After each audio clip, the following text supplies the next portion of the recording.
नमस्कार दोस्तों, एक बार फिर से आपका स्वागत है मेरे इस चैनल पर जहां हम बात करते हैं परिवार की, रिश्तों की और लाइफ लर्निंग्स की। और इसी में पेरेंटिंग सीरीज़ को आगे बढ़ाते हुए आज हम बात करेंगे 10 से 15 साल के बच्चों की कि इस एज ग्रुप के बच्चों में आपको कौन कौन सी आदतें ज़रूर से डालनी चाहिए जिससे कि वो एक अच्छे इंसान, अच्छे नागरिक के रूप में आगे बढ़ सकें। तो पहला पॉइंट है कि बच्चों को आप सिखाएं कि सुबह उठते ही उनमें अपना बेड बनाने की आदत पड़े। देखिए 10 साल का बच्चा तो वैसे इस चीज़ के लिए भी छोटा ही माना जाता है कि वो अपनी चादर तक समेट सके, लेकिन आप इसकी शुरुआत कर सकते हैं कि आप छुट्टी वाले दिन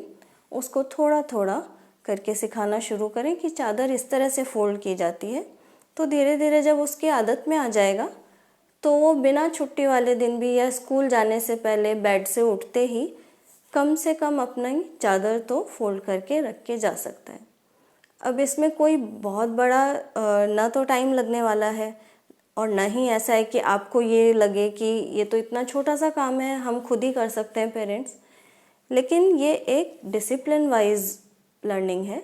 जिससे कि बच्चे को अपना कमरा, एटलीस्ट अपना बेड सही से रखना आएगा। दूसरी चीज़ है कि आप बच्चों को अपना जो बैग में कॉपीज़ होती हैं उनको अच्छे से अरेंज करना सिखाएं, क्योंकि बच्चे इतने बड़े हो जाते हैं तो भी बच्चे ना तो अपना बैग अच्छे से अरेंज करके रखते हैं, मदर्स ही उनका बैग चेक करती रहती हैं। और अब तो 10 साल के बाद आप शुरू कर सकते हैं कि बच्चा खुद से अपने कॉपी बुक्स को कवर करना सीखे। ये भी चीज़ उसको एकदम से नहीं आएगी, तो आप ये कर सकते हैं कि आप उनको कवर्स की कटिंग करके दें और उसको पहले कवर लगाना सिखाएं। जब तक वो 15 साल की एज तक पहुंचेगा या 10th 11th तक आ जाएगा तो तब वो अपने आप से ये काम कर पाएगा। उससे एक तो उसको एक नया चीज़ सीखने को मिलेगी और दूसरा ये होगा कि आप ओवरबर्डन होने से बचेंगे। अब कवर करने के साथ ही आजकल देखने में आता है कि बच्चों को जो असाइनमेंट्स, प्रोजेक्ट्स दिए जाते हैं उसमें बजाय बच्चे के माता पिता ही फुल्ली इन्वॉल्व रहते हैं। उनको अपने समय का पता ही नहीं चलता है कि कब बच्चे के प्रोजेक्ट्स बनाने में और इस तरह के जो काम हैं उनको करने में कितना समय लग जाता है, और बच्चे आराम से घूम रहे होते हैं या टीवी देख रहे होते हैं। तो आपको चाहिए कि आप शुरुआत करें कि आप अपने साथ बच्चे को इन्वॉल्व करें। बच्चा अगर खुद से नहीं कर पा रहा है तो आपको एटलीस्ट असिस्ट करें और सीखे कि उनके पेरेंट्स, मम्मी पापा किस तरह से उसका प्रोजेक्ट में मेहनत कर रहे हैं, एफर्ट्स डाल रहे हैं और वो काम किस तरह से हो रहा है। क्योंकि जब वो एक क्लास के बाद दूसरी क्लास में जाएगा, साल दर साल बड़ा होगा, तो आगे से आगे उसको भी सीख मिलेगी और करीब जब तक वो 15 साल की उम्र तक जाएगा तो आपका दोनों का रोल इंटरचेंज हो जाएगा। तब बच्चा खुद से कर रहा होगा और आप उसको असिस्ट कर रहे होंगे। तो ये एक लर्निंग प्रोसेस है जिसमें आप उसको, बच्चे को बहुत मदद कर सकते हैं। तीसरा पॉइंट यहाँ पे मैं कहूँगी कि बच्चों के कई काम हैं जो कि हम बच्चों का काम हल्का करने को, या हम इस बात को तवज्जो देते हैं कि बच्चा पढ़ ले अच्छे से, बस वही बहुत है, इसके तो पढ़ाई का इतना प्रेशर है तो इसके बाकी काम हम कर देते हैं। अच्छी बात है, बच्चों को हेल्प बिल्कुल करनी चाहिए, लेकिन उसके जो बेसिक काम है, अब इसी में एक काम और मैं बताना चाहूँगी कि जैसे बच्चों को आप उसके जो स्कूल के कपड़े हैं एटलीस्ट उनको आयरन करना सिखाइए कि बच्चा स्कूल जाए तो अपने कपड़े या तो रात को आयरन करके रखे या फिर सुबह उनको आयरन करके ही पहने। तो अगर कभी बहुत उसका होमवर्क है या नहीं उसको टाइम मिल रहा है तब बेशक आप उसकी मदद कर सकते हैं, लेकिन अगर जैसे आप ऑफिस जाने के लिए निकलते हैं, आप अपनी तैयारी खुद से कर रहे हैं, वैसे ही बच्चे की भी आदत डालिए कि वो अपने कपड़े खुद से आयरन करे, उनको सलीके से रखे और स्कूल से आने के बाद उनको वॉशिंग मशीन में डालें। इवन बच्चों को आप ये भी सिखाइए कि कभी जैसे मम्मी नहीं है या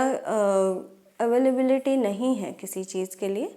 तो वॉशिंग मशीन कैसे चलाई जाती है, उसमें सिर्फ देखिए डिटर्जेंट डालना होता है और स्विच ही ऑन करना होता है। तो आप इतना सा बच्चे को सिखा सकते हैं।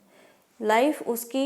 उसकी भी इजी होगी और आपके लिए भी थोड़ी चीज़ें आसान होती जाएंगी। अब नेक्स्ट पॉइंट पे चलते हैं, वो है कि आप बच्चे को बेसिक चीज़ें जैसे कि चाय बना लेना, अपना दूध खुद से रेडी कर लेना, सैलेड काटना, ये छोटी छोटी चीज़ें, खाना सर्व करना, ये सब आप सिखाना शुरू कर सकते हैं। क्योंकि बच्चा जब तक थोड़ा बहुत नहीं करेगा उसमें कॉन्फिडेंस नहीं आएगा, तो वो बड़ा होके भी चाकू के नाम से भी डरेगा। खाना बनाना उसका अभी दूर है, लेकिन एटलीस्ट खाना कैसे सर्व किया जाता है, अगर गेस्ट आए हैं घर में तो खाना किस तरह से पकड़ाना है, आप बना रहे हैं, बच्चा खाना खिला सकता है मेहमानों को, इसमें उसको सीख मिलेगी। अगला जो मेरा पॉइंट है वो है कि आप बच्चे को अपने जो बर्तन हैं वो धोने की भी कम से कम ट्रेनिंग तो दें ही। देखिए आपके घर में मेड आती होगी, वो बर्तन धो के जाती होगी, आपके घर में डिश वॉशर होगा, उसमें आप बर्तन लगा सकते हैं, लेकिन फिर भी बच्चे को आप सिखाइए कि बर्तन किस तरह से साफ़ किए जाते हैं। इसके लिए या तो आप उसकी एक हैबिट बना सकते हैं, जैसे कि वो अपने बर्तन खुद से धोए, वीक में एक बार धो ले, तो आप उसको सिखाइए कि बर्तन इस तरह से साफ़ किया जाता है और वो बिल्कुल साफ़ करके रखा जाता है। क्योंकि हर वक्त उसके पास मेड हो, हर वक्त उसके पास मम्मी पापा हो, ऐसा ज़रूरी नहीं है। कभी ना कभी उसको लाइफ में आगे चल के ये काम खुद से करने पड़ेंगे, और वो अगर ये बेसिक चीज़ें नहीं जानता है, बर्तन जैसे धोए और उसमें गंदगी लगी रही, तो ये छोटी छोटी चीज़ें आपको अभी से उसको सिखा देनी चाहिए। अब ये ज़रूरी नहीं है कि आप मतलब ये कहने लगें कि हमारा बच्चा क्यों बर्तन धोएगा, मेड है ना धोने को। देखिए कोई भी लर्निंग इसलिए नहीं होती है कि आपको खुद से रोज करना है, ये सिर्फ इसलिए होती है कि सारे काम हमको खुद से आने चाहिए, ताकि लाइफ में कभी भी हमको ज़रूरत पड़ती है तो हम डिपेंडेंट ना बने। और हमको अगर क्लीनलीनेस का वैल्यू पता हो, उसका लेवल पता हो, अगर आपको कोई दूसरा भी बर्तन साफ़ करके दे रहा है, अगर आप साफ़ नहीं है, उसी में खाना खा रहे हैं, तो गंदगी अंदर ले रहे हैं, तो आपको इतना सा तो एहसास होना चाहिए कि किस लेवल की सफाई होती है। चलिए अगले पॉइंट पे बढ़ते हैं, और अगला पॉइंट है कि आप बच्चे को मनी मैनेजमेंट सिखाना शुरू कीजिए। उसके लिए आप उसको थोड़ा थोड़ा, जैसे बाज़ार से दूध लाना सिखाइए या कुछ भी छोटा मोटा, और जैसे कैश देना, वापस कितना लेना है, इस तरह की छोटी छोटी लर्निंग का उसमें हैबिट डालिए, जिससे कि उसमें कॉन्फिडेंस डेवलप होगा पैसे के लेन देन का, और उसको बाहर निकलने का, शॉपिंग करने का, किस तरह से की जाती है शॉपिंग, वो कॉन्फिडेंस धीरे धीरे डेवलप होगा। बच्चे को हम जब ये सब चीज़ें सिखा रहे होते हैं तो बच्चा काफ़ी कुछ हमारे साथ इन्वॉल्व रहता है और हम भी बच्चे के साथ इन्वॉल्व रहते हैं, तो एक तरह से हम अपना बॉन्ड उनके साथ मजबूत कर रहे होते हैं। और ये सब चीज़ें हो सकता है आपको लग रहा हो कि कब काम आएगी बच्चे के, या अभी तो इनमें से कुछ भी काम आने वाला नहीं है, तो सारी चीज़ें सिखा के हम बच्चे को सिर्फ सेल्फ डिपेंडेंट बनाना सिखा रहे होते हैं। ये ज़रूरी नहीं है कि उसको सारे काम अपनी ज़िंदगी में करने ही पड़ेंगे, लेकिन उसकी डिपेंडेंसी कम हो जाएगी। जब भी हम किसी को एम्पावर करना चाहते हैं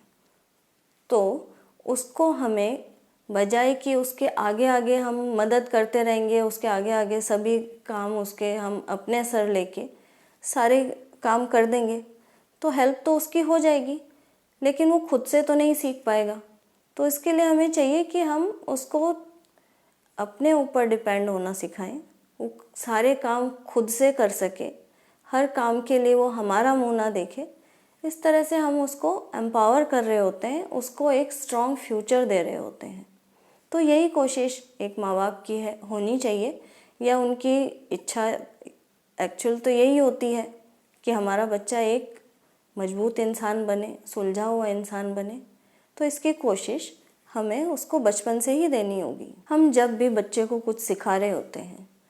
तो हम बच्चे के साथ इन्वॉल्व रहते हैं, बच्चा हमारे साथ इन्वॉल्व रहता है, तो हमारा बॉन्ड बच्चे के साथ में मजबूत होता है और हमारा कम्युनिकेशन भी अच्छा रहता है, जिससे कि बच्चा अपनी कुछ भी दिक्कत है वो हमें कभी भी बता सकता है। और एक तरह से देखा जाए तो हम माँ बाप बच्चे को हर स्टेप पे हेल्प करना चाहते हैं,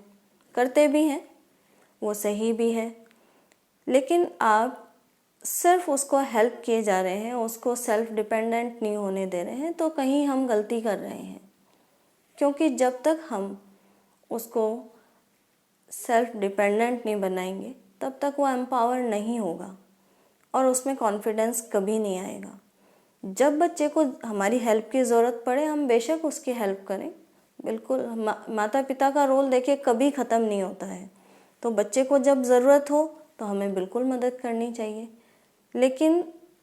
बच्चे की लर्निंग स्टॉप हो जाए या वो हर चीज़ के लिए सिर्फ हमारा मुंह देखे, ऐसा नहीं होना चाहिए।